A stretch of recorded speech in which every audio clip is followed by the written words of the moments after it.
This is Dateline News and Conversation. My guest tonight doesn't need any introduction on this show. He's been on several times. Dimitri Lascaris. He's an activist. He's a blogger. He's a he's a lawyer. He's an international jet setter. He's going to fill us in on some of the places where he's been recently. Anyway, Dimitri, welcome back to the show. Thank you, Regis. It's been too long. So, Dimitri, you have recently returned from one of the top locations on my bucket list, Cuba. Um, I think you've been there before, but why did you go there this time now? And briefly tell me what you found.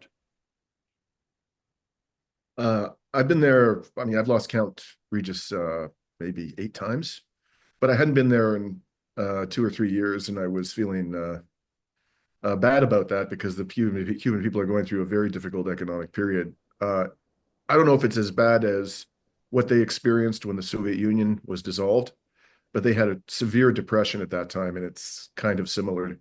Particularly, the real big problem for them is the energy grid is in terrible shape, and they've experienced major blackouts in the last year. So I wanted to go and see it as an act of journalism, but also as an act of solidarity. And what I saw were people who are really just scraping by. And this, of course, was before Trump actually took office. Since taking office, his lunatic Secretary of State, Marco Rubio, who has an obsession with Cuba's communist government, has made it very clear that he's going to intensify the suffering of the Cuban people. So I don't know, to be perfectly blunt about it. They've lasted until this long, despite the embargo, the longest embargo on earth. The Al Jazeera published a report, an analysis in, I think, 2023, that in inflation-adjusted dollars, the embargo has cost the Cuban economy about 1 trillion US dollars, which for an economy that size and that, you know, uh, uh, it's not an economy that has a lot of things going for it. Let's say that's really just an absolutely extraordinary amount of pain that the embargo has imposed. So I don't know whether they're going to last for 4 years, this government under Trump and Rubio, but I'm rooting for them, and they may well do it. Yeah, well, I'm rooting for them as well, but um, they're being punished, and they're being punished for uh, basically giving the finger to the international financial globalist cartel. They will not forgive that, just like they haven't forgiven, uh, well, the American Revolution in 1776.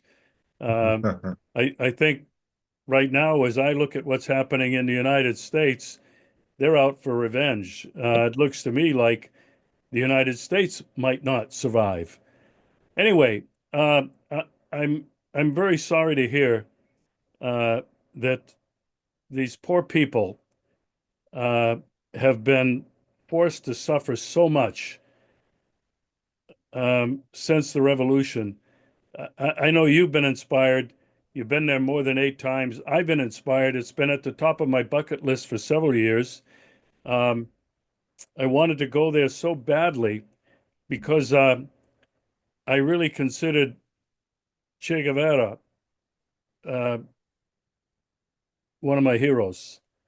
When you talk about a very intelligent man who spoke about revolution, a true revolutionary who did it not for his own benefit, but for the benefit of the people. And boy, that's a lesson that a lot of people could learn today. All right, I want to move Absolutely. on to what I consider you a real expert on is, and I want an update on Israel and what's going on. It's supposed to be a ceasefire. It was supposed to be an exchange of prisoners, um, and you and I have talked before that neither of us believed that Israel had much of a future. I'm wondering, Dimitri, um, as you look at it now, whether or not Israel can survive.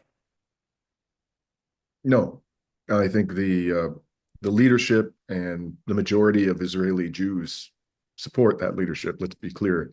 At least what they do to the Palestinians, that is something they support. Polls have shown this consistently. Whatever hostility they may have for Netanyahu, and with perfectly good reason, he's a very corrupt, dishonest individual who's done immense damage to Israel. But they support what he's doing to the Palestinians. I just, interviewed Alon Mizrahi, who in the last year, he's an Arab Jewish activist and author who was very Zionist for much of his life, and he left Israel. And he concurs that Israel is heading towards a collapse. The ceasefire in Gaza was not done for the benefit of the hostages. Let's be very clear about that. Israel killed many of them.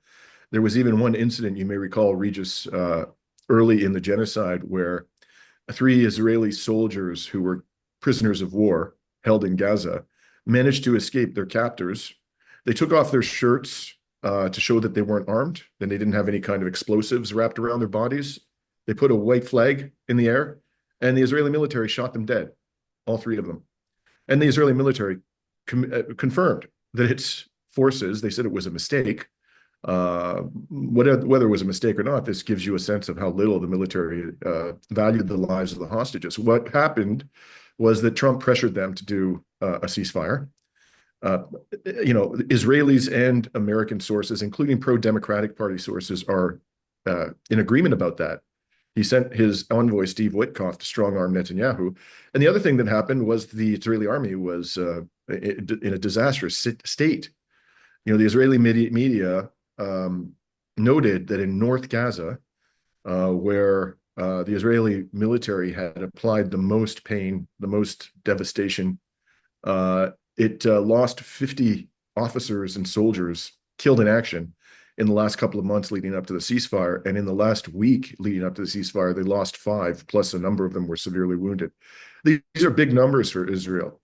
They're not big numbers for Hamas. Hamas and other, resistance groups are accustomed to, because they're so outgunned by Israel's US-backed military, they're accustomed to significant losses. But even Blinken himself acknowledged in the days leading up to the ceasefire that Hamas had recruited a great many fighters and possibly was even bigger than it was at the start of the genocide because of the outrage felt by young men in Gaza. So the Israeli military was fighting in Lebanon. That ceasefire is about to come to an end.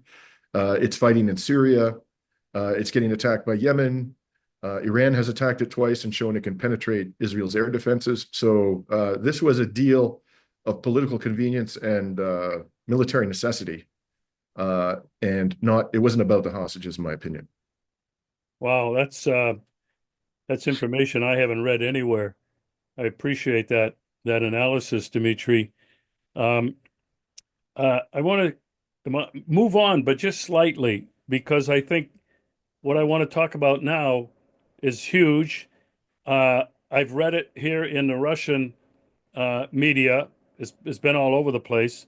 I think it changes the dynamics and the calculus in the Middle East, and that's the deals, the agreements that Russia and Iran completed this past week. It ranges everything from economic to military, research, you name it. Uh, Dimitri, what are your thoughts on that, what I consider a watershed moment uh, between Russia and Iran? Your thoughts? I think you're correct. I think the thing that really stands out for me is this pipeline project that is going to run through the southern border of Russia, through Azerbaijan and into Iran, to deliver gas and oil to markets like that of India.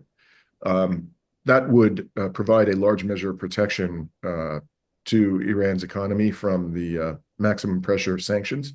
And it's clear that that's just one aspect of this.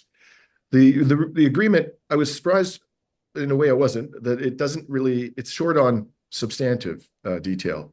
And I think they're playing their cards close to their chest. That's a serious and legitimate concern. They don't want to tell the West exactly what they're planning to do so that the West can, design its sanctions packages in a way that causes the most difficulty for this new economic partnership. And of course, they don't want to tell the West what weapons they're giving to Iran, but it doesn't contain a NATO Article 5 type, obligation of reciprocal defense. What it says is, if there's an act of aggression against one party, the other party won't assist the aggressor. And then it says they're going to enter into military technical agreements to address a number of issues. Exactly what that's going to look like, I don't know, and we might not know for a long time because both Russia and Iran are effectively at war.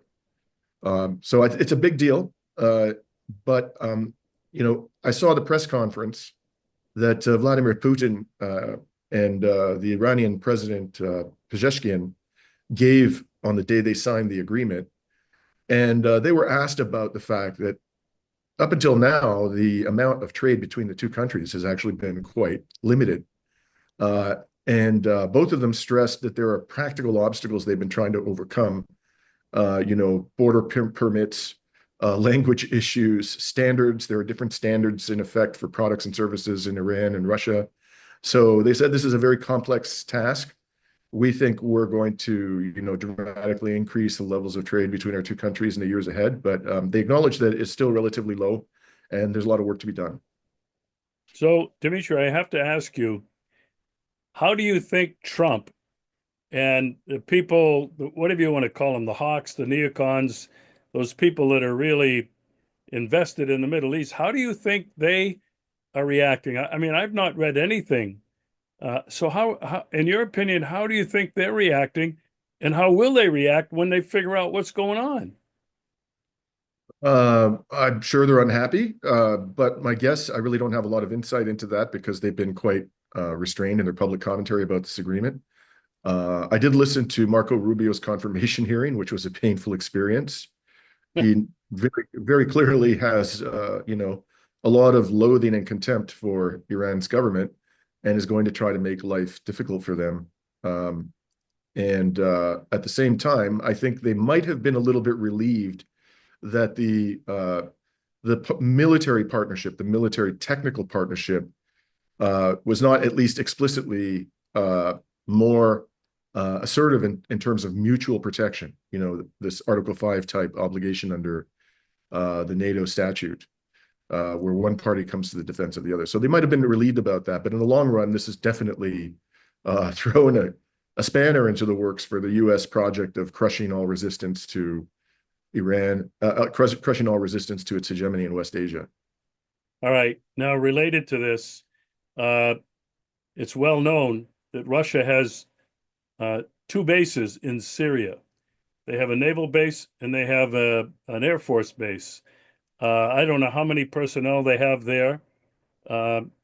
What do you see happening going forward since, now it's the terrorists that are running Syria. Al-Assad he's in Moscow. He's gone for over a month now. Do you think Russia's going to try to hold on to those bases for, you know, geopolitical purposes to have more influence in that area? I think they've adopted a wait and see approach because the situation inside Syria is very volatile. Those bases are difficult to defend. They weren't intended to be, subjected to regular onslaughts by terrorists on the ground. And I think one thing that's going to play a very significant role in all of this is whether the Russian military can find replacements in the Mediterranean, or maybe even in the Persian Gulf. They need a base in that area. There's been talk about them setting up a naval base in Libya, where they have some close friends. So I think it's a wait and see thing. And interestingly, Al-Jilani has been quite open in urging the Russians to stay. The arch terrorist who had a $10 million bounty on his head until very recently from the U.S. government. I think what that says to me, Regis, is that some kind of a deal was done between Erdogan and Vladimir Putin about those bases. I think that Erdogan is directing his proxy, which Al-Jilani definitely is, in my opinion, to be nice to the Russians. And Whether that actually results in the Russians staying there and maintaining those military bases, I think we'll have to wait and see. Yeah, and that's really volatile too, isn't it? You've got Israel that's taking huge bites out of Syria to the south. You've got Erdogan at the top taking other bites out of it. You've got the United States still there uh, stealing oil and grain.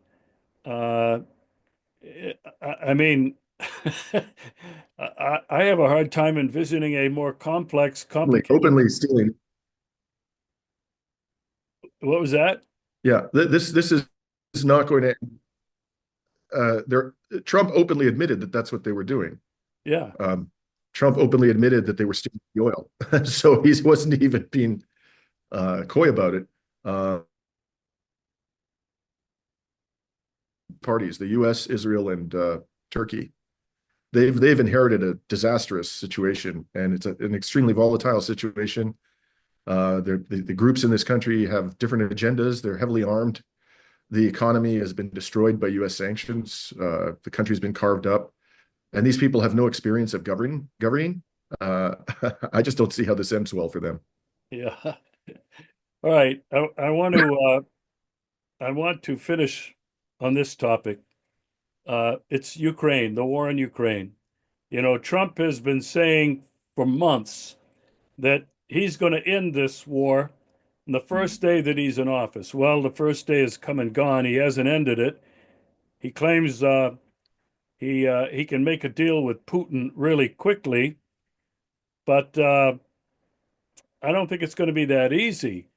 Uh, and I know now that he also came out and he said something to the effect that they can do this the easy way by making a deal, or the hard way when we just hammer them with more tariffs and sanctions.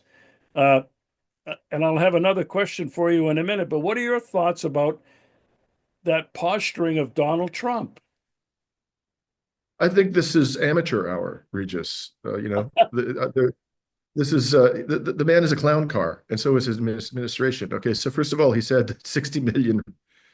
Uh, I don't know whether he said Russians or Soviets. I think he said Russians were killed in the Second World War. Yeah, yeah, It 60 was, million. I mean, even Western mainstream media sources don't claim that, right? The number that's usually cited is 27 million, less than half of that number.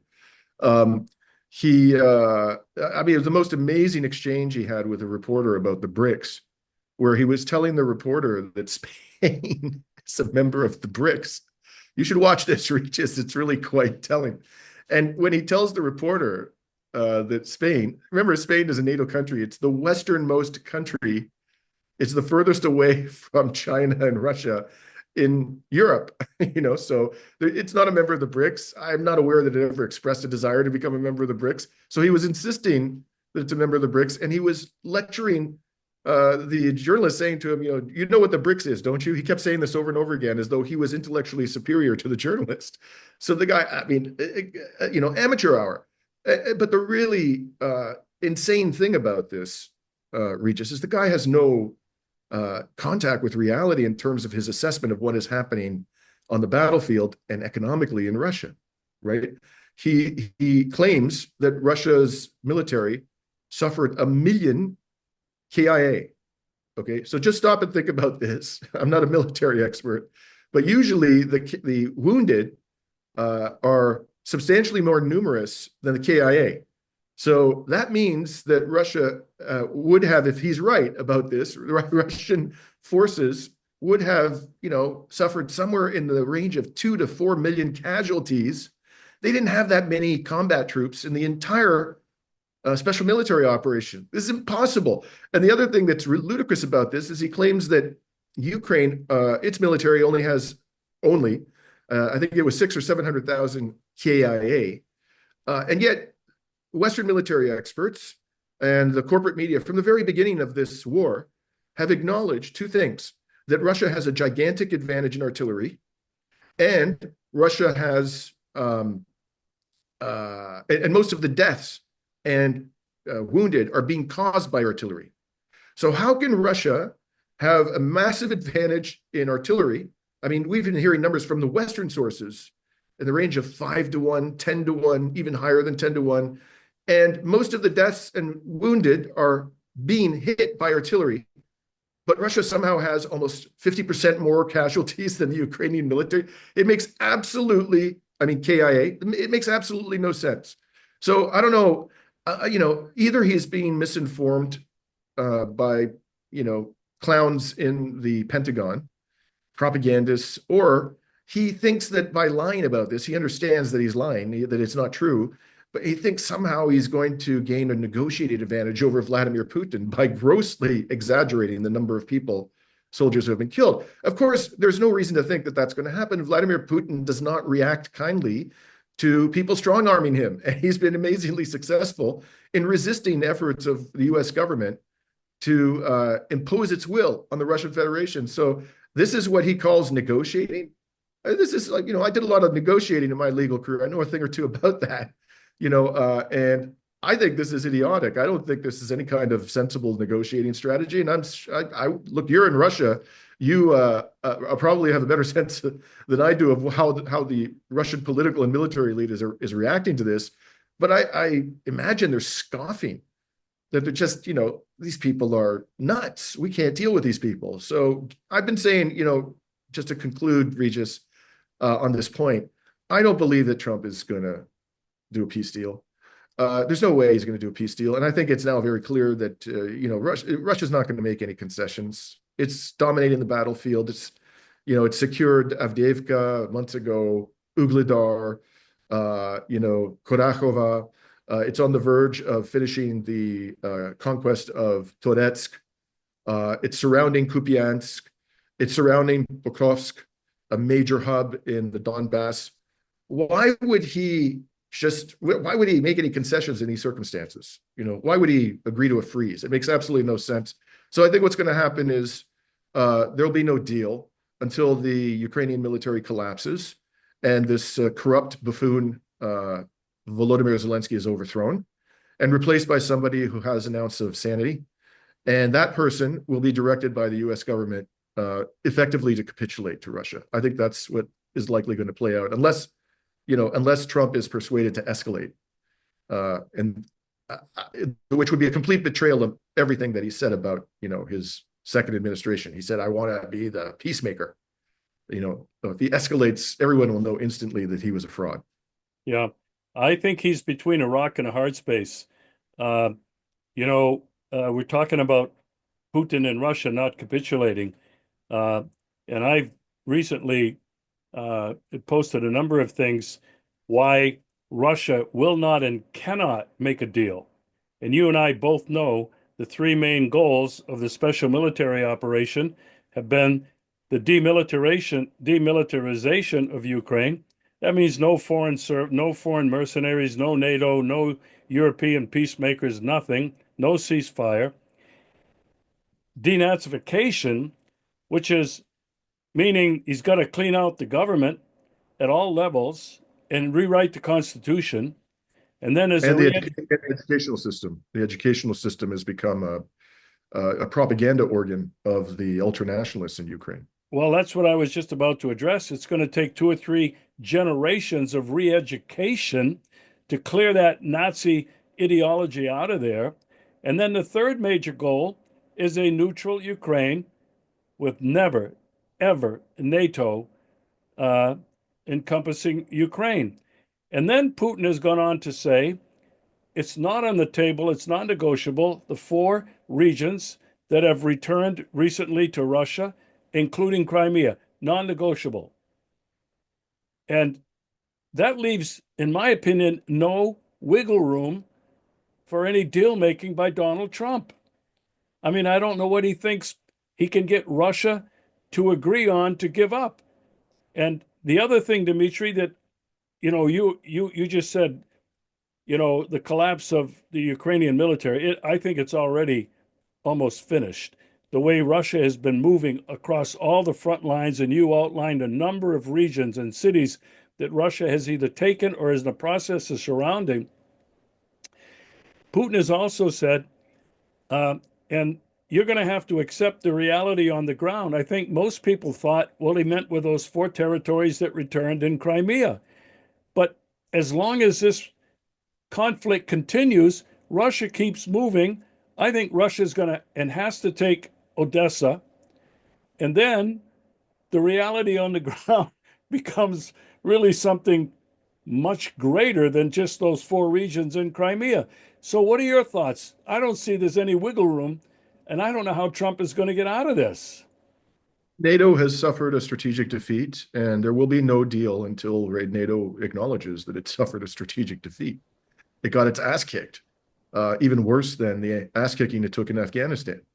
I didn't mention that one of the places, I didn't give an exhaustive list, Regis, as you probably know, Russian forces in the north of Ukraine have crossed the Oskol River and now have a path to Kharkov, which I believe is the second largest Ukrainian city and historically Russian. In that area, the Ukrainians are in a world of pain because Russia has an option. That bridgehead can be used to threaten, Kharkov with encirclement, or it can be used to complete the encirclement of Kupiansk. So the Ukrainians need desperately to send reinforcements up there and to protect themselves from both of those alternatives being pursued by the Russian media. They don't have any forces to send up. Their reserves are almost all gone, and the reserves that they had are poorly trained and very badly motivated. Their weaponry is running out. It's unclear whether Donald Trump is going to send any more weaponry. So the writing's on the wall. I mean, I think Donald Trump lives in la la land, and so do his closest advisors, and they're going to be in for a rude awakening. Yeah, I just read something today that Donald Trump ordered the complete cessation of more money going to Ukraine or anywhere else for 90 days, and that he has said that there will be no more weapons shipped through Europe or anywhere else to Ukraine. I don't know if that's true or not, but if it's true, uh, I don't know how this figures into his deal making thing, but uh, Yeah, if this happens in the next month or 30 days that Ukraine doesn't get anything from anybody, I think their demise is imminent. absolutely. I saw a report. I don't know whether this is true, but apparently President Putin said at some point recently that if the Americans cut off the flow of weapons, Ukraine's army would collapse in 3 months. 90 days.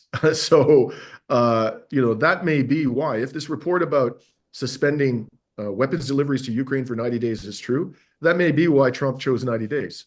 He knows that he can't, be seen to be accepting Russia's terms and acknowledging a strategic defeat for NATO until the Ukraine's military collapses. So he's trying to orchestrate its collapse without being seen to be doing it intentionally. Maybe that could be a very generous interpretation of his conduct, because frankly, I don't think the man's that sophisticated. I mean, Yeah. Spain is a member of the BRICS. I mean, please. Yeah. Oh, I'll tell you. I mean, we're laughing here, but it's terribly it's a terrible situation, and Yeah. people have been talking about it for the last couple of years. We're very close to World War III, um, and both sides have been. I wouldn't say Russia's been gaslighting, but the other side has been gaslighting about nuclear war. Okay. The United States spending trillions of dollars to upgrade its nuclear arsenal. It's got nuclear weapons in different countries. And Russia now revising its nuclear doctrine. I mean, when you have all this talk about nuclear preparedness, uh, Dimitri, it doesn't take the deliberate action of some Dr. Strangelove pushing a button. We are so close to an accident. There's been so many before, but now that has intensified. Anyway, Yeah. I think to conclude this, I think Trump does have a way out. He's been blaming this war on Biden, calling it Biden's war. If he has any sense of history, or anybody around him has any sense of history, they could remind him that Nixon didn't want that war in Vietnam, but he inherited it from Lyndon Johnson. and it was hung on him. Yeah. And I think Trump might be forced to the position of just saying, okay, Ukraine collapsed. I didn't cause that. Biden did it. This was his war. We're out of it. And now we're going to focus on China. Yeah, two things. He has repeatedly referred to the risk of nuclear war. That's, you don't have to be a rocket scientist, fortunately, to realize there's a very serious risk of that happening in this context. He even mentioned it in the one debate he had with Kamala Harris. Repeatedly, he said, there's a danger that we will end up in a nuclear war with Russia. And Kamala Harris just ignored him, like, like it wasn't true. I think also Trump is perfectly cognizant, painfully aware of how the Democrats really want to hang this war on him. And the moment that he starts sending more weapons and or expands dramatically the sanctions, I'm not sure what he could do in that regard, but if he takes the position that we have to put more sanctions on Russia, or we're going to send more weapons to Ukraine, we're going to do both, it will become his war. He will wear it just like Nixon did, and I think he knows that. So I think that's the one thing which gives me hope for this war coming to an end in the next year. Dimitri, thanks so much for being with me. I know you're under the weather a little bit with all the travel you've been doing, but boy, it's always very important and very insightful to get your analysis. And I want to remind people that they should visit Dimitri's new Substack channel. It's Reason number 2 Resist. Reason to Resist. I'm going to post that in the description of this show. Dimitri, thanks so much. We'll look forward to seeing you again. Thank you, Regis. Just one quick footnote. Also, my YouTube channel by the same name, Reason to Resist. That's where you'll find my reporting, much of which is on the ground. And stay safe out there. You are not far from the war zone. And thankfully, you and Tanya have remained secure up until now. Thanks.